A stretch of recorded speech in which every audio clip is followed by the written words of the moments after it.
Well, I'm delighted to welcome our final speaker of our fellowship. This is Steve Okun. He is the senior advisor for McLarty Associates, which is an international strategic advisory firm. Before that, he served in the Clinton administration, Department of Transportation. He has lived in and worked in Singapore for about 20 years. And he's also the chair of AmCham's Asia Pacific Business Association. So as you all know, we already talked about China. He is here to talk about the other giant, the US influence on Asian trade. And so with that, let's welcome Stephen. And you all have been here for 4 days of meetings now, and you just ate lunch, and I'm your final speaker. So I have to start with a story. The only way it could possibly work. So back when I was in the Clinton administration, I worked at the White House, and then I was at the Department of Transportation, and I worked for, one of the secretaries I worked for was Rodney Slater. And so I would travel with Rodney on occasion, and one time we were down in Selma, Alabama. And this was the site of Bloody Sunday and the march at the Edmund Pettus Bridge, and so we were going to make it a national highway. So we got down there early, and they invited Rodney in to preach at one of the churches, because he had preached, back in Arkansas, and so you traditionally would go to one of the black churches, and he would preach. And so we went in on a Sunday morning, and they asked Rodney to preach. So he got up at the pew, and he said, you know what, looking out at the congregation reminds me when I was a little boy. And I was sitting there, and we had a preacher, and he was known for giving long sermons. But this one Sunday, he went on for half an hour, and he had showed no signs of slowing down. And so there was an older parishioner sitting in the pews, and he just nodded off. And the preacher just kept going. About 10 minutes later, the parishioner started snoring a little bit. Not too loud, but enough that everybody could hear. And then about 10 minutes later, as the preacher is continuing to go on, the parishioner now starts snoring really loudly, so loud nobody can ignore it. And so finally the preacher stops, and he looks into the audience, and he says, will somebody please wake up Brother Leon? And a voice calls out from the back, you put him to sleep, you wake him up. Hopefully I will not put any of you to sleep today. That's going to be my goal. And want to talk about U.S., China, U.S., ASEAN. I just came back from Washington, D.C., where I led the AmChams of Asia Pacific, which is the umbrella organization of all AmChams. And so there were 15 different chambers represented, 44 of us. We met with the executive branch on Monday, so with Kurt Campbell from the NSC, and Ambassador Bianchi, the Deputy USTR, and Commerce Department, and Treasury Department, and State Department. And then on Tuesday we were up on the Hill, and we met with think tanks as well. And the message that we were delivering was that U.S. economic engagement is critical for the United States in Asia Pacific to advance its national security interests, its economic interests, its foreign policy interests, its domestic interests. That is a very tough message to be delivering in Washington, D.C. right now. And it's very important that we do that, because where we are headed right now, without any course correction, is that we're going towards Cold War 2.0.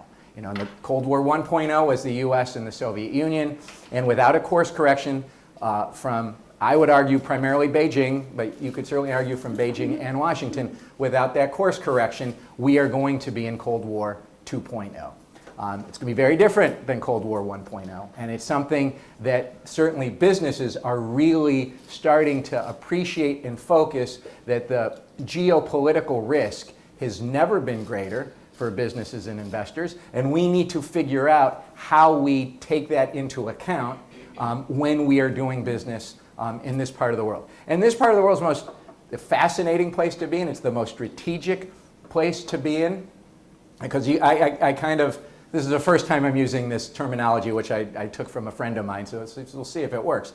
But right now we're in a situation where it's the CIA versus the VIP. Right? The CIA stands for China, India, and ASEAN.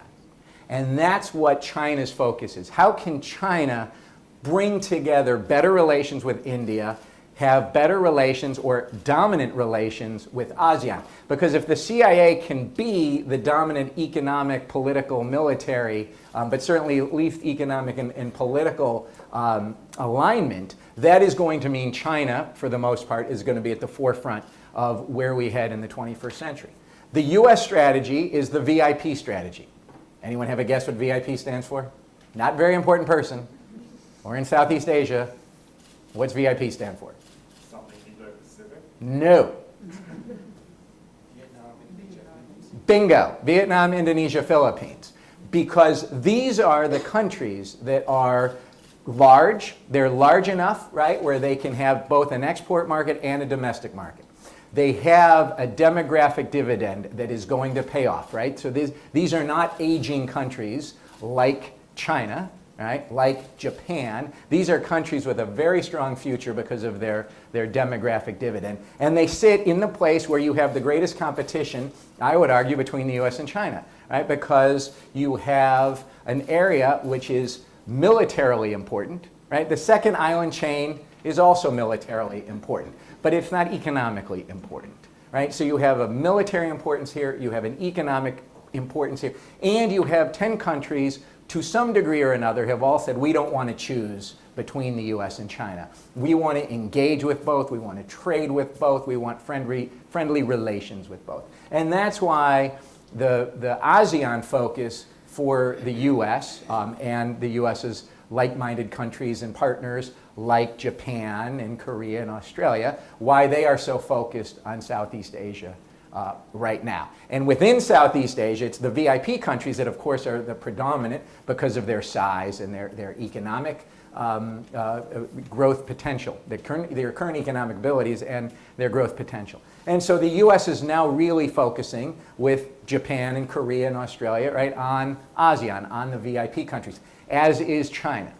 And so this is where the competition is going to play out between which version are we going to see? Is the world going to move towards the CIA, or is the world going to move where the VIP countries are more important and there's a balancing between the US and China? And so that's kind of the message we were trying to deliver when we went back to Washington, was how important the VIP countries are, how important Southeast Asia is overall, and why the US needs to have economic trade and engagement in this part of the world. I think the US recognizes that.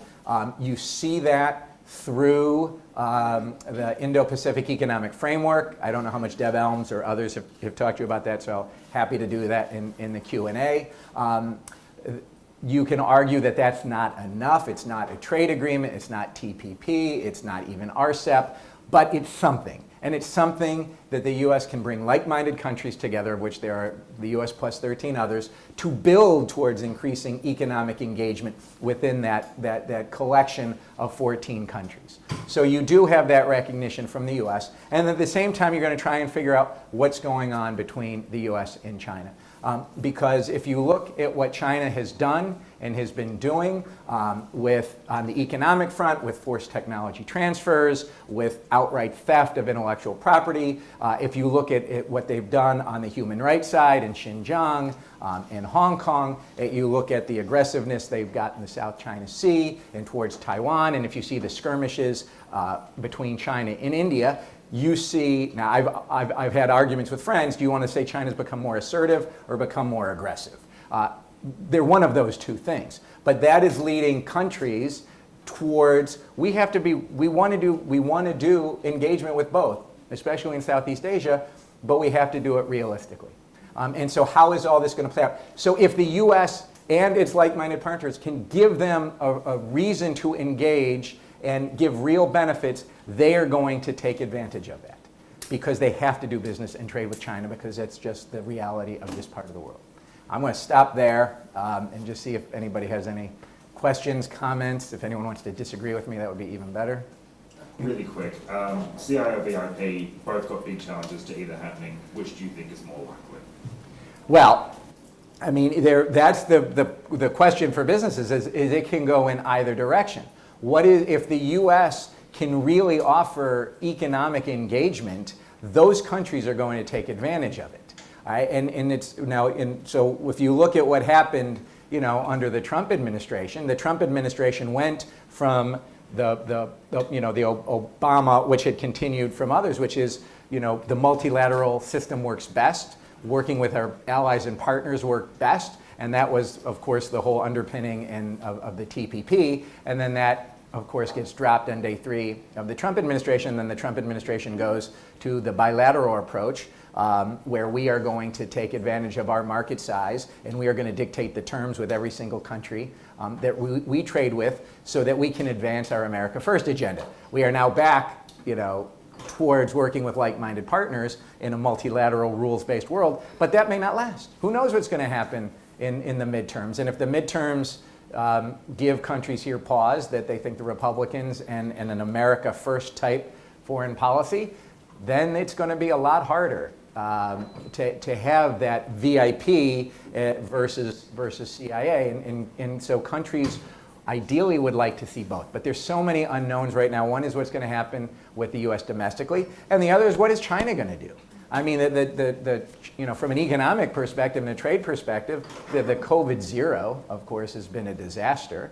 And so you see countries are being forced to pull out of China for a couple of different reasons. Some of it's political, some of it is economic, and some of it is what China is doing. And the way, I think all businesses, not just U.S. businesses, but all businesses right now in China there's 3 Ps, right? Most businesses have paused when it comes to China, right? Again, most, not all, but most. They're not putting in any new money. They're going to continue to do business there. They're going to continue to manufacture there. They're going to continue to serve the Chinese domestic market. But they're pausing on any new investment because there's so many unknowns. How long is COVID going to be there? What are they going to do with COVID zero? What's going to happen with the Chinese economy after Xi gets his 3rd term? There's all of these questions. So you've got some have paused. Others are pulling back. And you've seen this pullback that's been going on certainly since COVID and maybe a little before. So the pullback is you had all your eggs in the China basket. Now you're going to pull some factory. You're going to stay in China to manufacture for China, but you're going to pull to Vietnam or to Thailand or Malaysia, right? That's the pullback. Then the third possibility, which no one has done yet, is pull out, right? That's what businesses have done in Russia. Russia, invades Ukraine. Russia commits all of these war crimes in Ukraine. It is untenable to be in Russia from either a sanctions perspective or because your employees or your customers don't want you there. So you just pull out and you lose. You don't care how much money you leave on the table. It's better to pull out and leave your money on the table than to take it with you. That hasn't happened in China yet. Could that possibly happen in China? No one ever thought that was a realistic possibility. But now people are starting to think, we need to be thinking through this. We need to start scenario planning about what a pullout from China would look like, both either because we're pulling out or because our supply chain has pulled out. So even if you're not in China, you're sourcing from China. What does that mean if that supply chain goes away? So all of that is on the table now. So it's pause, pull back, pull out. The pause is underway. Pull back somewhat, depending on the sector. Pull out, not yet, but people are worried about it. And that's why I said geopolitical risk is off the charts right now. And businesses are contemplating things they never had to contemplate before. How Indo-Pacific economic framework will be beneficial for the countries like Bangladesh? US has withdrawn the GSP facility from Bangladesh in 2013. And then trade agreement, TICFA, has been signed that time. And every year, US has reviewed the labor compliance and industry compliance issues in Bangladesh. Every year, a TICFA meeting held in Bangladesh. And the next one is on August, next month. So how do you see this kind of withdrawal and the Indo-Pacific economic framework issue?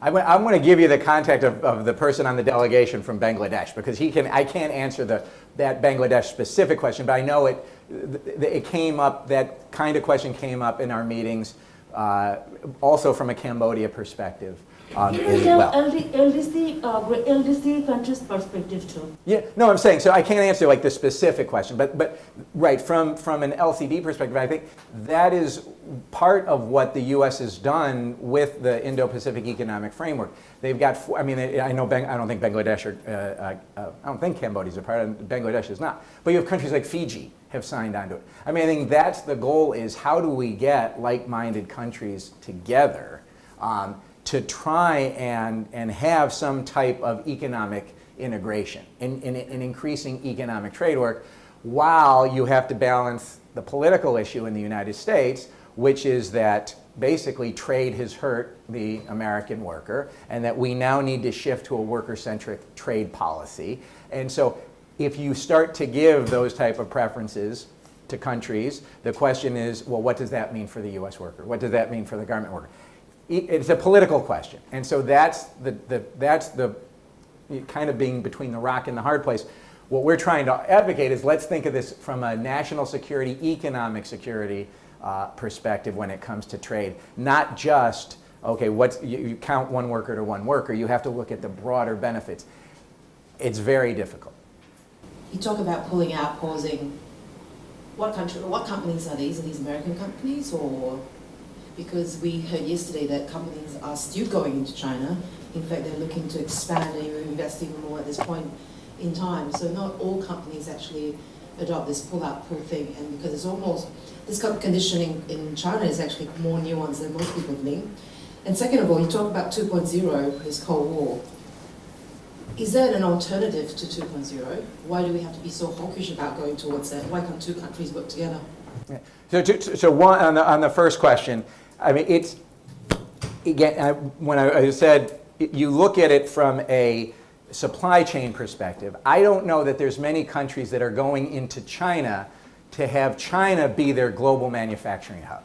They will, China's a great market, and most countries have to be, most companies have to be or want to be in China because it is such a great domestic market to serve. So you will go in, I don't think you're going to go in now because it's too hard with COVID-0 to be putting greenfield in China now, but you're certainly going to go into China to serve the Chinese domestic market.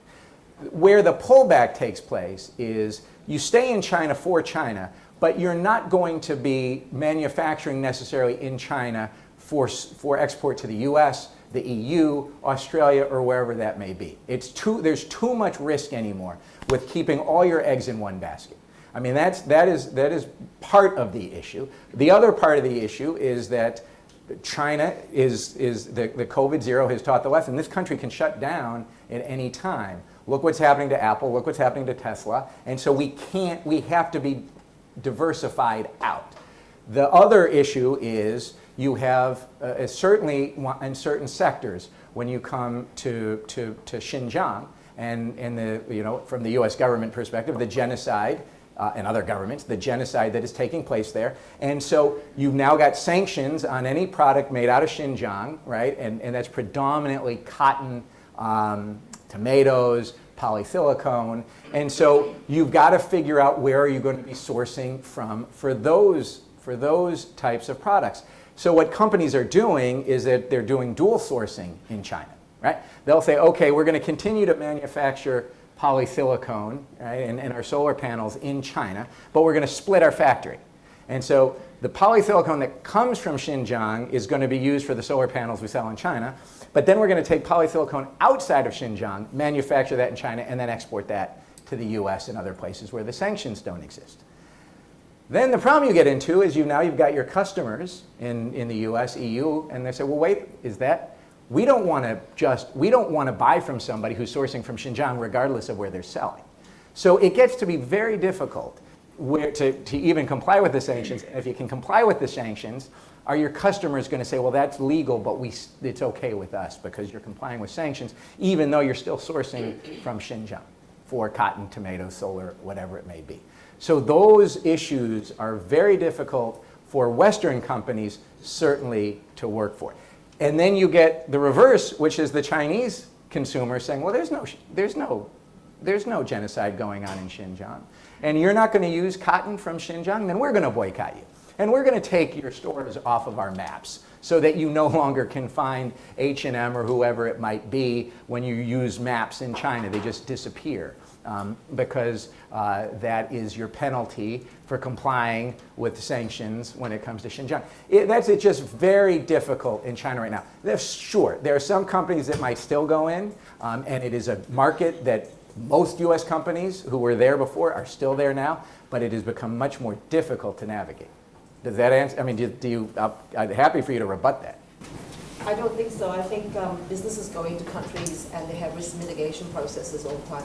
These are business risks. Going to countries that are dangerous. China it's always been risky. So why is this sudden hawkish stance that, oh my God, let's exit this market right now? And the fact is people aren't exiting the market right now. You can't replace supply chains overnight. That's a fact. So I think to say that people are pulling out, pausing, I think it's the wrong narrative. I think there are opportunities in such places, and maybe some people are taking the long game with China, perhaps. So I don't think it's necessarily so. And the more I need ground evidence to see companies pulling out, pausing. And the fact is, a lot of people can't do that. They try to, but they can't. And that's where, and I agree with you, you only have so much capacity. Where you can pull back, where you can move some factories to Vietnam, you have. Where you can move some of your export to Malaysia or Thailand, you can. But there's so little, right? I mean, China is so big, and it's so well developed, and it is so efficient, you don't always have that choice. So when we were on the door knock, there was a person, based in Vietnam, and he said, if you want to pull 5% of the export market out of China, it's going to require a 70% investment in infrastructure in Vietnam.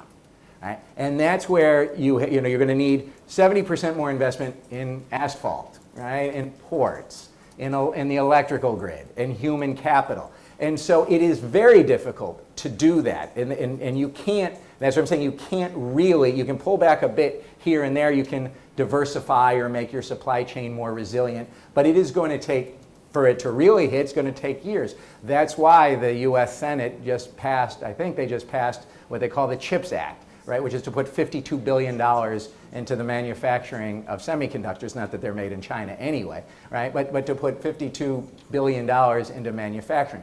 It's why they're trying to counter, right, and the Japanese have been doing this for a while, but trying to counter the Belt and Road Initiative.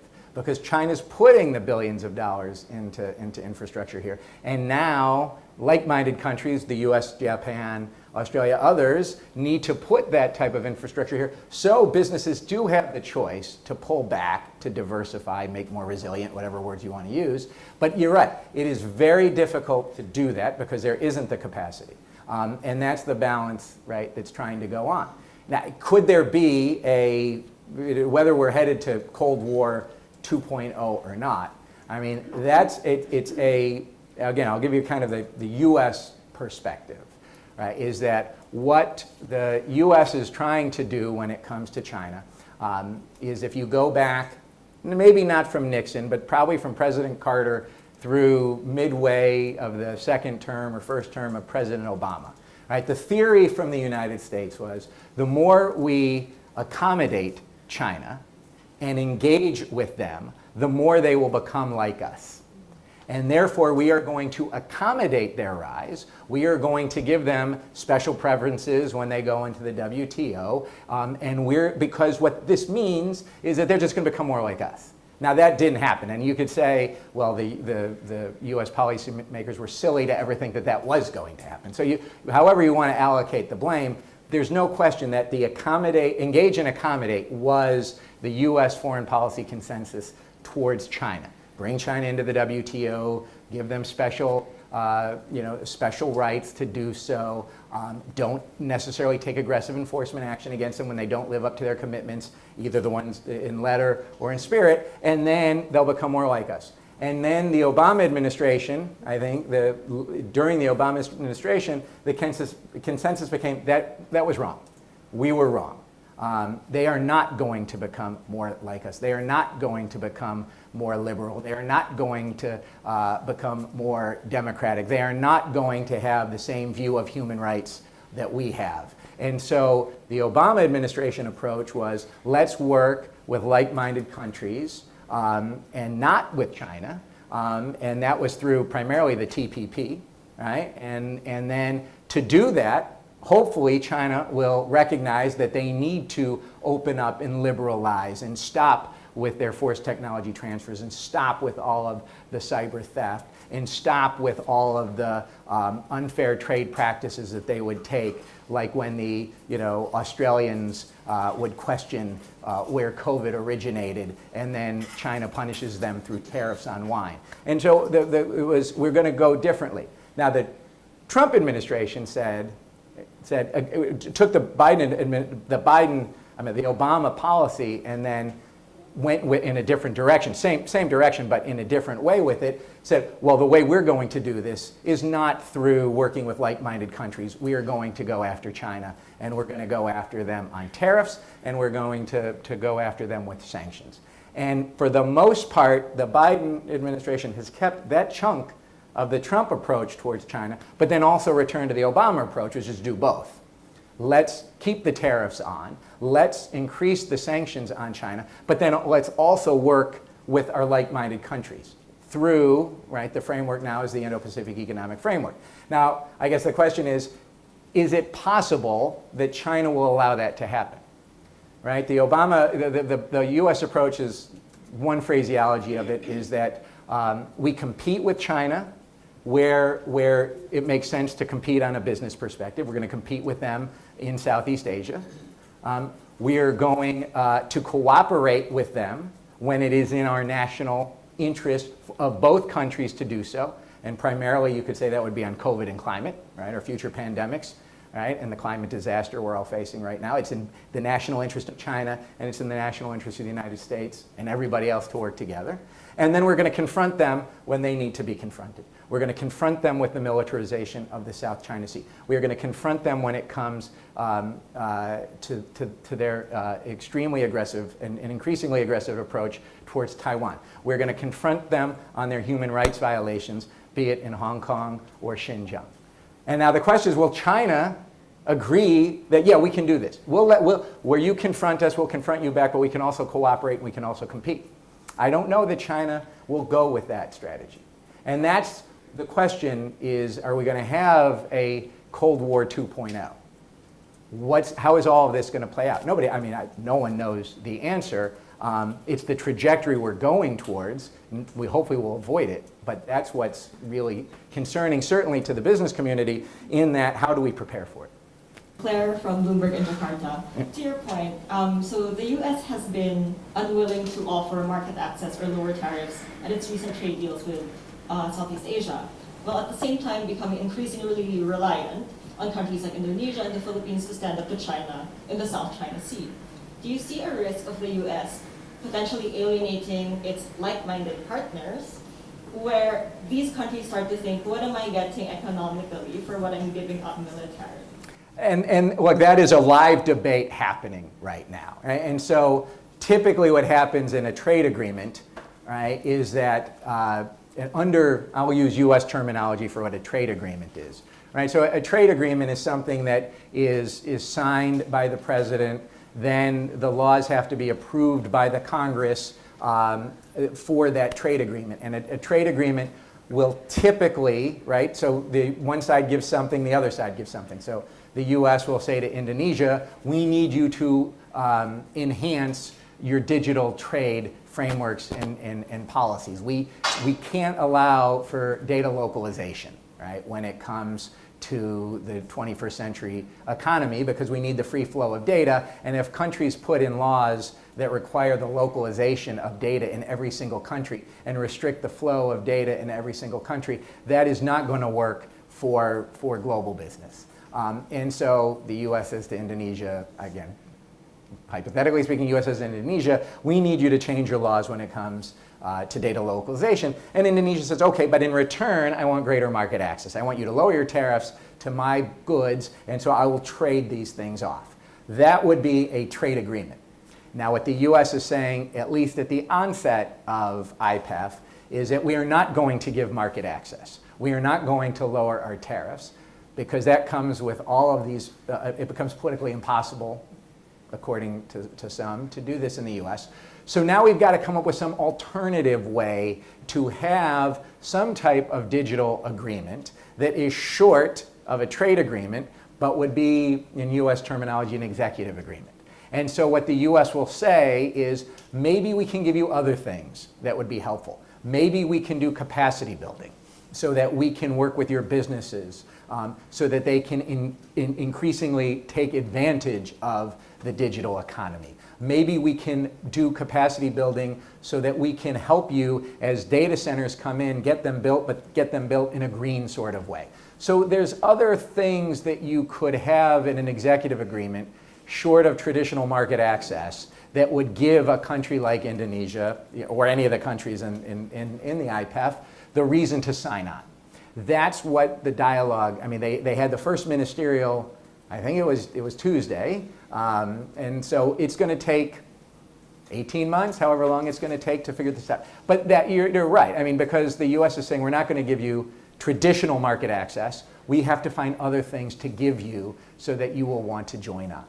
The other things that the US is looking for, they also want the environment and labor protected in any of these agreements or commitments that would be signed within the trade pillar of the IPEF. There's 4 pillars in the IPEF.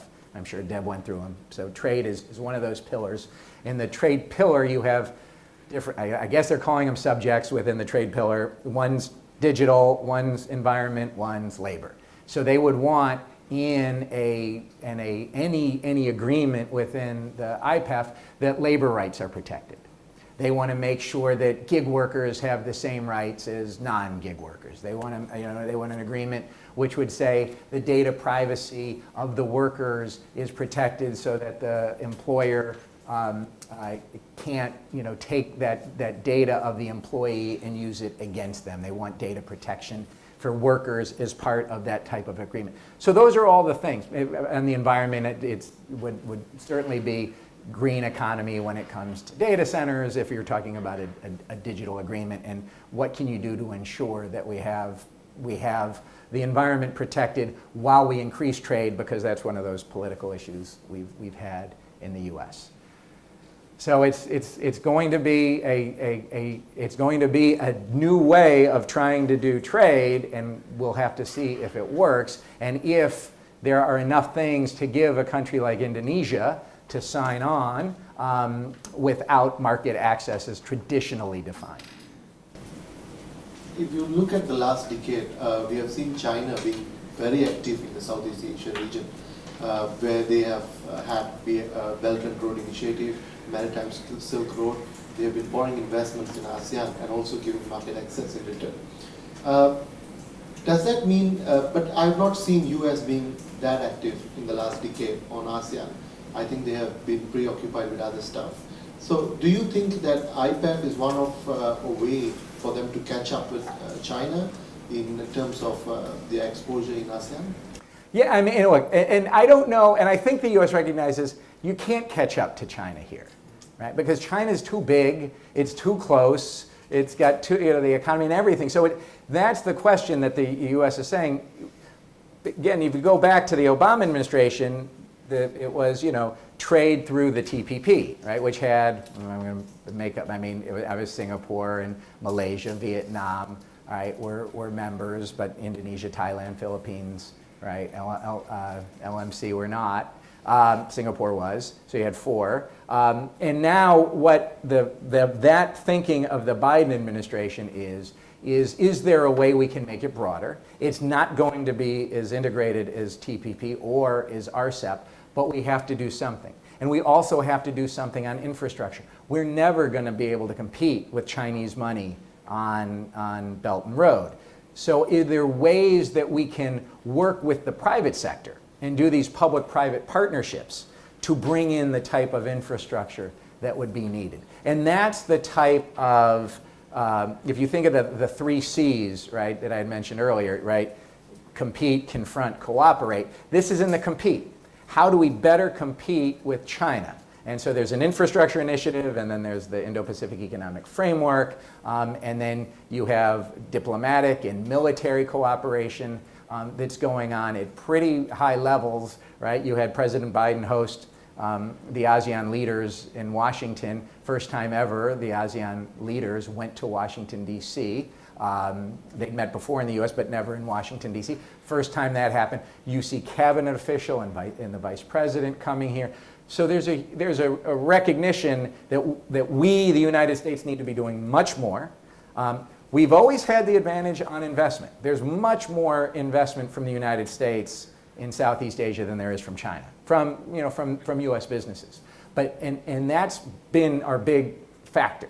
And it's the way it's the way the U.S. invests, and it's the way the U.S. does business. It's the way the U.S. comes in, respecting. You're going to give me a lot of examples, but for the most part, right, respecting rule of law, not engaging in corruption, bringing in the types of CSR and philanthropic activities that businesses from the United States had always done that China hadn't done. That's changing, right? I mean, and China's catching up in other ways too.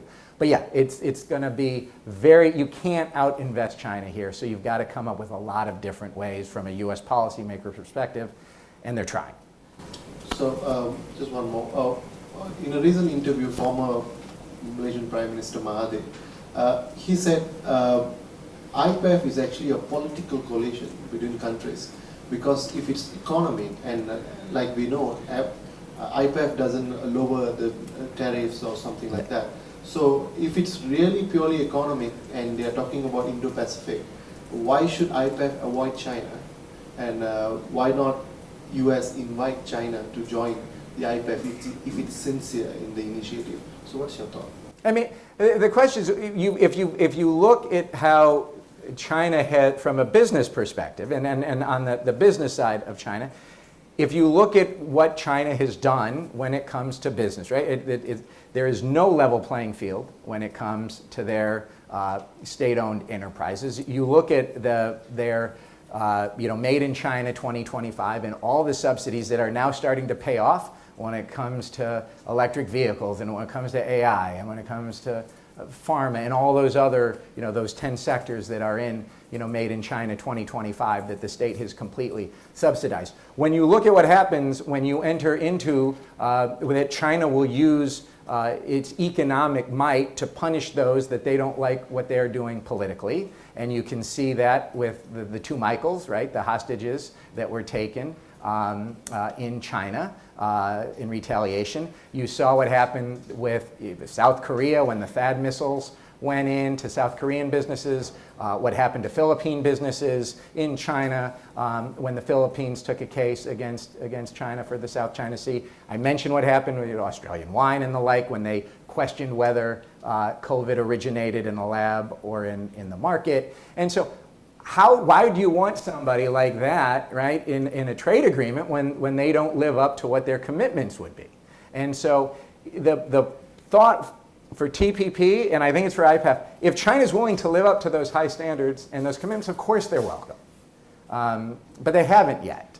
And so we're going to come up with our system, and other countries can certainly, when it comes to the Regional Comprehensive Economic Partnership that 15 countries are in, ASEAN and Australia, New Zealand, Japan, Korea, and China, by all means, sign up for that if you want to sign up for that.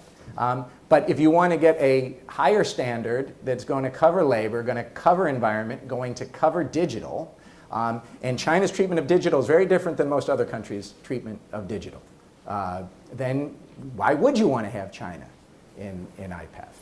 Work with China where you can work with them, and work with them on climate. Please, we should all be working together on climate, but not on digital trade. You said China is trying to quote CIA, right? And India and US is trying to quote VIP. But we see that, we have seen in 2020 one of the bloodiest border dispute between China and India.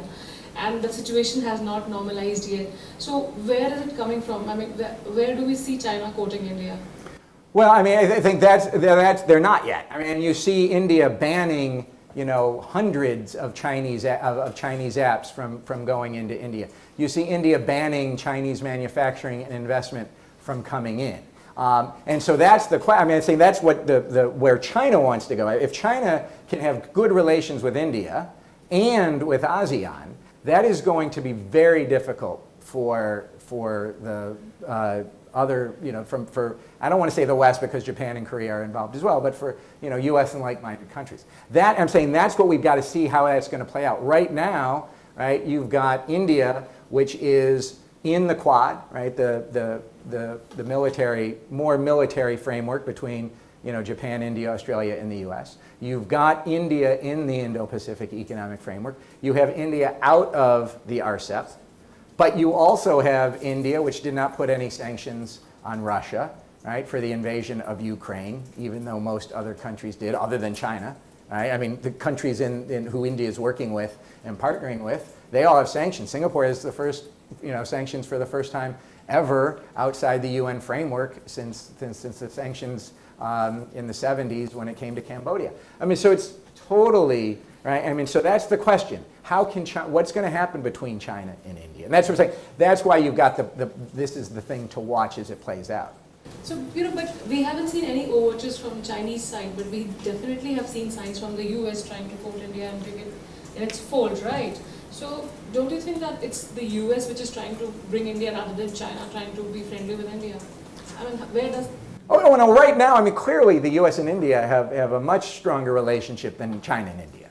I mean, the question is, can China improve its relation with India? And it's really, India likes to have good relations with everybody, right? I mean, India has maintained some type of relationship with Russia, even though most of countries that it is working with have not. That's the question. Mohammed Khan here from Pakistan. My question is, why the US is so interested in Asia as compared to South America? Is it because it is a huge market as compared to the population of Asia, or it's because of the China shock? Okay, it's a good question. I think part of it might be that it might also be that the U.S. has always seen the Americas as its backyard, and so it never really it doesn't have to engage to this, that it kind of maybe takes it for granted a little bit. I don't know, because I'm not focused on that part of the world so much. It could be a little bit of a part of it. You see the U.S. has changed that a bit here and there. I mean, President Clinton had a Summit of the Americas. President Biden just had a Summit of the Americas. But then you also have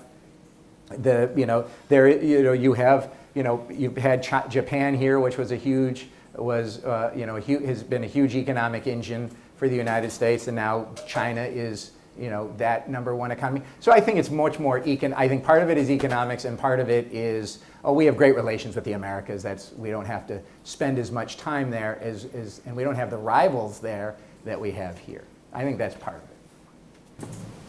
Can you comment on whether you think Nancy Pelosi will go to Taiwan, and what's U.S. interpretation of China's reaction in terms of bearing our costs? Wait, China's reaction in terms of? Pelosi actually visiting Taiwan. Anyway, everybody's talking about it, and it's I guess the first thing that my starting point is that she hasn't said she's going to Taiwan. She did not formally declare that this is going to be a stop on my visit. So that's with that having not yet been said, she may not go because she's never said she was going to go. Somebody leaked it that she was considering going. Now, given that it was leaked, and given what the White House has said, and given what China has said, you now have a kind of the choice that Speaker Pelosi has to make, right, is am I going to do what seems to be in the best interest, which is lower the temperature and not go, or do I now not need, can I not be seen as being told what to do by the Communist Party, so I'm going to go anyway?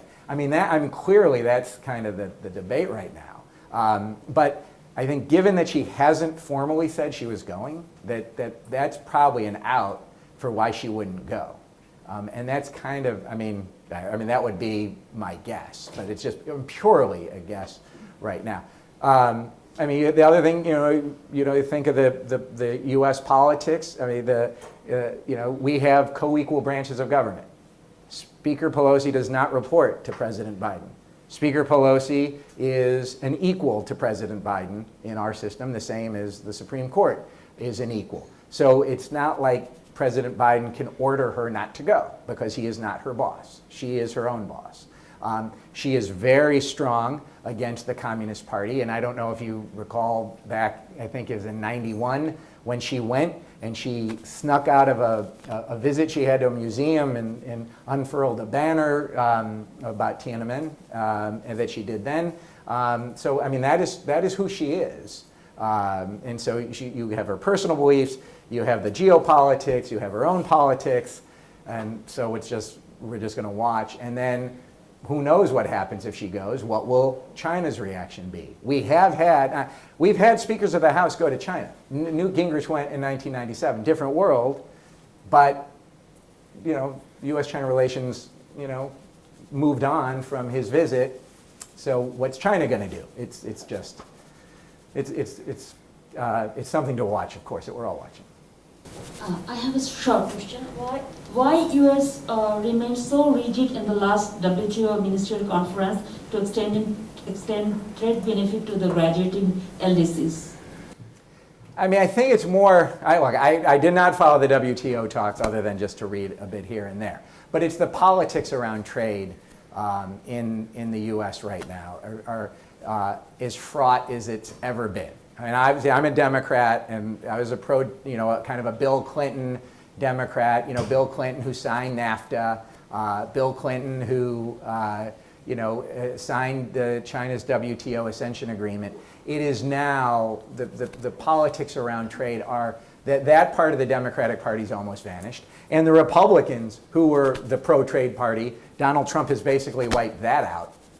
So the politics around trade in the U.S. are so fraught. It's not about what's the right economic thing to do. It gets into politics, and any vote on trade and any way the U.S. comes out is looked at through that lens. And so that's why you've got a framework like IPEF, which isn't a trade agreement, but they're trying to do something. Do you think such rigidity may leave any negative impact on trade relations between the South Asian countries and East U.S.? Well, I don't know what it led to, right, is RCEP in a way, right? So if you look at what happened, right, when the U.S., RCEP was going forward on a separate track from TPP, but when the U.S. pulled out of TPP, that gave more impetus for RCEP. And so now you've got the U.S. on the outside looking in on the Regional Comprehensive Economic Partnership. TPP goes forward without the U.S., becomes CPTPP. You've got the U.S. on the outside looking in. And so you've got the two biggest regional trade agreements here, and the U.S. hasn't entered into a new trade agreement. I've got to be very careful with that word. They haven't entered into a new trade agreement since the U.S.-South Korea FTA a decade ago. And in that time, there have been dozens probably of trade agreements.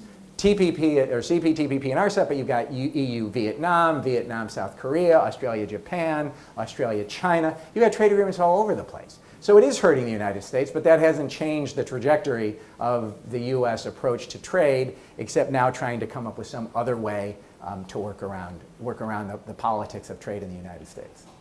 I'm bringing together my colleagues Prem and Mala's questions. You say that why would these countries want to work with China if they haven't upheld their promises on the world trade level?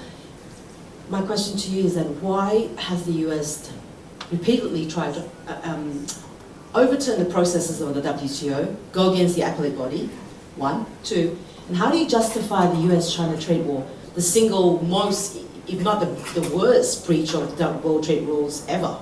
So why would countries want to work with the US if the U.S. doesn't want to uphold world trade rules? Okay. Countries want to work with China. The question is, do you want China in a trade agreement? And do you want China in a high-level trade agreement that's going to be touching on issues like digital trade and data privacy? That is a different question than do you want to engage in trade with China? Of course you do. Right? And of course the United States does it, probably more than anybody. So it's not an issue of trade or no trade. We might get there. That would be a disaster. We might get there. But it's, do you want to have China in a high-level trade agreement? right? That's the question, right, that I was answering. And the answer was for TPP, the answer was no when it was negotiated. What's going to be really interesting to watch, and the U.S. is not, right, at the table anymore. China now says it wants to be in CPTPP.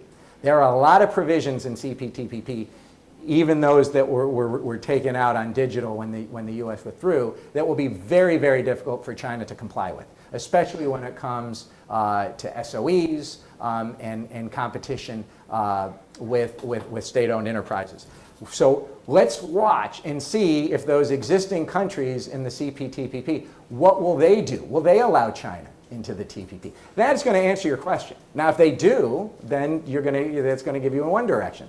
Remember, the U.S. isn't involved in this. If they don't, China's asked to be in, but they don't get accepted in, then that's going to give you a different answer. And so I would say let's watch and see what happens on CPTPP and whether China's request to join and to begin negotiating their ascension occurs. What's the difference having them in a trade agreement or working with China? Well, why is that a problem? Okay, the issue would be if you have a trade agreement in particular with China, if you have a trade agreement with China and you're giving China market access and you're giving China lower tariffs and you're giving China all of these rights into your country, but China is not reciprocating. If China's not living up to the letter of the agreement or the spirit of the agreement, why would you're giving up something and you're getting nothing in return? Well, then you wouldn't enter into that agreement. That's the question that will have to be asked about China's request to join CPTPP. That's the issue that you run into. Look, the U.S. has lots of flaws on trade, and the approach on the Trump approach on all trade in WTO was very much arguably within the rules, but they said let's just break the system, right? It's not we're not going to cheat the system, we're just going to break the system. Now, when it comes to the trade war between the U.S. and China, I think this is where I've had many different issues with the Trump administration. But one of the biggest issues I had is that people were calling it Trump's trade war. It was not Trump's trade war. The trade war did not start from the U.S. to China. The trade war started with what China had done when it came. I walked through them. The forced technology transfers, all of the commitments it was not living up to, the cyber theft that was occurring. And so when the U.S. launched under the Trump administration what they call a 301 investigation, because that's the code in the U.S. law that dictates what the administration is allowed to do, then they took that investigation, they found you can go read that 301 filing. It's been a while since I read it, because it's a few years now. But it lists all of the violations that China undertook, and that under law, the U.S. was allowed to retaliate. And the U.S. retaliated for those violations of trade law through the tariffs, primarily, that were placed on the trade between the U.S. and China. And those tariffs remain in place for the most part. Even though you could argue it hasn't changed China's behavior, and you can certainly argue in an inflationary period it's hurt the United States economically and domestically, and you have people like Secretary Yellen saying we need to take down those tariffs because it's in our economic interest to do it. But then you have, Ambassador Tai, the U.S. Trade Representative, said, this is a tool I have to get China to comply with the law. And so that is what happened. And so I would, now I'll certainly say when the U.S. put tariffs on steel from Japan and Canada and Mexico and the EU, saying this was a harm to U.S. national security. I don't know how that argument was made with a straight face, and those tariffs were taken down. But the economic tariffs under the 301 complaint against China were totally justified under U.S. law. They're well documented, and that's why it should never have been called Trump's tariffs, right, or Trump's trade war. This was these were violations from China that the U.S. then had the right to retaliate against. I'm Okun from Vietnam. Yeah. So you mentioned about the Belt and Road Initiative of China. We know that in June, the group of 7, they launched an initiative, BGII, to compete with the control. But the bill control, it covers a lot more countries, more than 100 countries, and maybe some countries prefer to work with China over US. So do you think like how effective this initiative will be, and how do the developing countries get benefit from this initiative? What about Vietnam? Well, I mean, I think there's two dynamics, and then the first question is on Belt and Road. Do you see, have countries felt that it's in their best interest to take that money for infrastructure? And you look at what happened in Sri Lanka and Malaysia and other countries, which said, well, this is a form of, this is a debt trap that China is putting on us, but we don't have, and so you've got that dynamic on the one side, and from what I read, China has changed some of the ways it has been engaging with other countries in terms of how much debt it is loading onto them.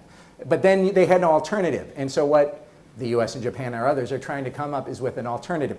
The governments can't compete with Chinese money, so what they're trying to do is work with investors and businesses to do these public-private partnerships. And that's the direction that the countries competing with China for infrastructure development have been doing. And that's what we're watching to see if they play out. And how is this going to work in countries like Vietnam and Malaysia and Indonesia, which have such an incredible need for infrastructure development. And as I'd mentioned at one question earlier, it's in the US and other countries' advantage to have infrastructure improvements in Vietnam, because if you have the infrastructure investments in Vietnam, you can put more in Vietnam and less in China, which US government policymakers think is in the US interest. The whole, friendshoring, reshoring that people are trying to encourage more in the US.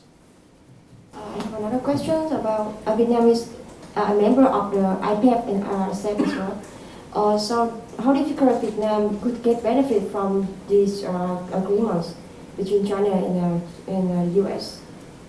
Well, I mean, I think that's why as I said, this is the perfect illustration of why there is such competition here in Southeast Asia, not that you find in the Americas, not that you necessarily find anywhere else, because a country like Vietnam is in RCEP, in TPP, or CPTPP, in the IPEF, has a border with China, of course, but has a lot of Western and Japanese investment, and they want more investment in Vietnam because it is seen as a better investment from a supply chain perspective in the future. And that's why I'm saying that this is where the competition is taking place and why Southeast Asia is so fascinating to be in right now. And Vietnam and the VIP, but of the VIP, it's Vietnam that's really the center of it all. To what extent, we had a speaker earlier from the UNDP talking about human rights and supply chains. To what extent are human rights conversations happening when it comes to AmCham and their trade negotiations with China? I think regarding TPP, it was somewhat underplayed. For example, indigenous people's rights. Has that conversation changed since TPP? It's changed, and I think that the human rights has changed a lot, not just from a government perspective, but you also see it from a consumer perspective, right? And there is probably more forced labor in a way in Southeast Asia than almost anywhere in the world. And the reason why you have so much forced labor here is because there's so many migrant workers here, and it's the migrant workers who are the most susceptible to forced labor. And so you have situations where people pay agents and then they can't leave their job. They're basically trapped at their job in Malaysia or whatever country they're in because they have to pay back the agent, or the employer takes their passport and so they can't leave. I mean, so there's all of this forced labor that's taking place all across Southeast Asia, but certainly Thailand and the fishing boats with Cambodians and the migrants in the palm oil plantations or in the factories that make PPE in like Top Glove in Malaysia, and you see it on the plantations in Indonesia as well. And so you're getting the push from both business and investors and in governments. And I do a lot of work on ESG, and I don't know if you saw The Economist that just came out that basically said ESG is more harmful than beneficial. I strongly disagree with that if it's done the right way. And so a big S in the ESG in this part of the world is sourcing and responsible sourcing and supply chains. And so that is changing, and it's certainly governments are focusing on it. And you have the U.S. Customs, Border and Protection, which is banning rubber gloves from Top Glove into the United States because there's forced labor there. You see it with the sanctions in Xinjiang primarily, but then you also see it with businesses that are requiring their customers, or the businesses have to have a supplier code of conduct. They have to do auditing, and part of that auditing is to make sure that there's no forced labor. So it's coming from all different directions. We've got a long way to go, but I think that is been a bright spot, and it's something that wasn't really on the agenda 5 years ago.